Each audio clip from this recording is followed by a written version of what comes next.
Hi everyone! Thank you so much for joining me on this fantastic Friday. I'm so excited to be exploring some more tide pools with you all and to maybe find out some fishy friends that you could find if you were to go tide pooling. But first, let's explore some other creatures that you find when you go tide pooling. Let's dive in.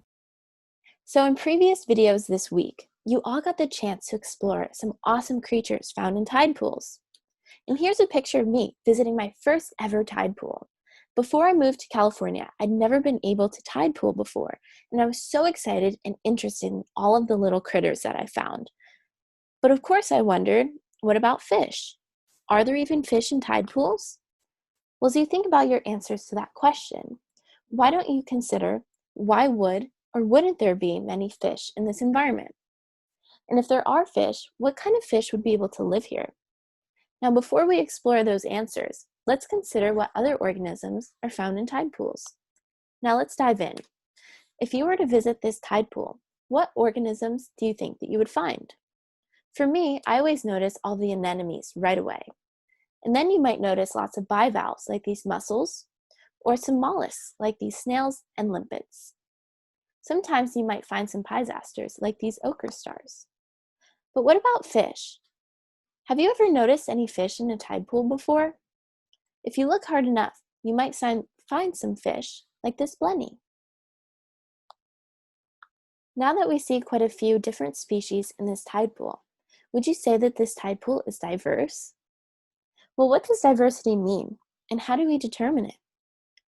One way I can think of is looking at a species richness, which tells you the number of different species in an area, in this case, in this tide pool.